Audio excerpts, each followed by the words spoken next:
हरे कृष्णा। राधे राधे।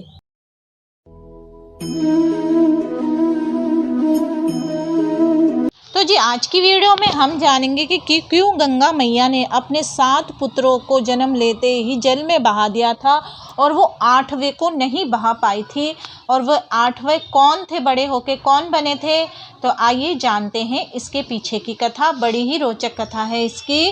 परंतु इससे पहले अगर आप मेरे चैनल पर नए हो, अभी तक आपने मुझे सब्सक्राइब नहीं करा, तो आप मुझे सब्सक्राइब कर दीजिए और बेल आइकन को भी दबा दीजिए, और वीडियो अच्छी लगे तो लाइक एंड शेयर करना ना भूलें। तो चलिए हम वीडियो आगे करते हैं।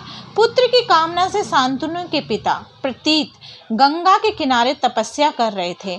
उनके तप, रूप और सौंदर्य पर मोहित होकर गंगा उनकी दाहिनी जंघा पर आकर बैठ गई और कहने लगी, राजन, मैं आपसे विवाह करना चाहती हूँ। मैं जहनु ऋषि की पुत्री गंगा हूँ।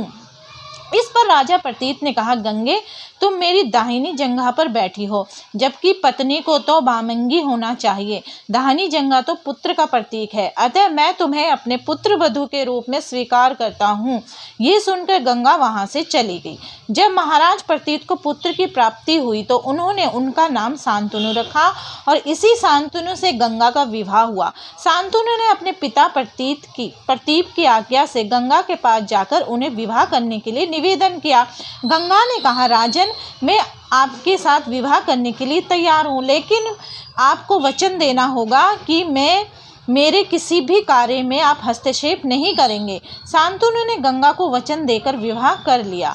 गंगा के गर्भ से महाराज शांतनु को 8 पुत्र हुए, जिनमें से 7 को गंगा ने नदी में ले जाकर बहा दिया। वचन के बंधे होने के कारण शांतनु कुछ नहीं बोल पाए।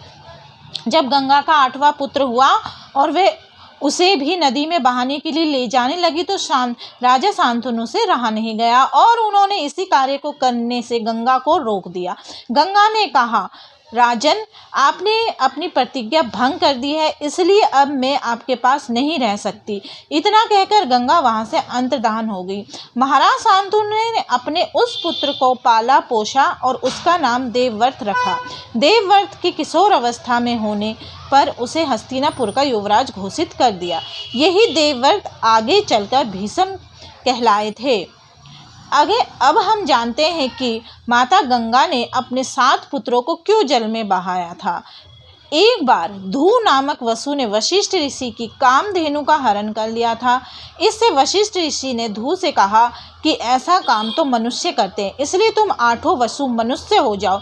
ये सुनकर वसुओं ने घबराकर वशिष्ठ जी की प्रार्थना की, तो उन्होंने कहा कि अन्य वसु तो वर्ष का अंत होने पर मेरे साप से छुटकारा पा जाएंगे, लेकिन इस धू को अपनी करने का फल भोगने के लिए 1 जन्म तक मनुष्य बनकर पीड़ा भोगनी होगी। ये सुनकर वसुओं ने गंगा जी के पास जाकर उन्हें वशिष्ठ जी के शाप को विस्तार से बताया और ये प्रार्थना की कि आप मृत्युलोक में अवतार लेकर हमें गर्भ में धारण करें, और जो ही हम जन्म ले हमें पानी में डुबो दो। इस तरह हम जल्दी से सभी मुक्त हो जाएंगे। गंगा माता ने स्वीकार किया और वे युक्ति पूर्वक शांतनु राजा की पत्नी बन गई और शांतनु से वचन भी ले लिया। शांतनु से गंगा के गर्भ से पहले जो 7 पुत्र पैदा हुए थे, उन्हें उत्पन्न होते ही गंगा जी ने पानी में डुबो दिया, जिससे 7 वसु तो मुक्त हो गए, लेकिन 8वें वे शांतनु ने गंगा को रोककर इसका कारण जानना चाहा। गंगा जी ने राजा की बात मान के वसुओं को वशिष्ठ के शाप का सब हाल कह सुनाया। राजा ने उस 8वें पुत्र को डुबोने नहीं दिया, और इस वचन भंगता के कारण गंगा 8वें पुत्र को सौंपकर अंतर्धान हो गई। यही बालक धू नामक वसु था, जो कि बाद में भीष्म पितामह के नाम से महाभारत में पहचाने गए। तो जी आज की वीडियो में बस इतना ही। अगर आपको वीडियो अच्छी लगी तो लाइक एंड शेयर करना ना भूलें। हरे कृष्णा। राधे राधे।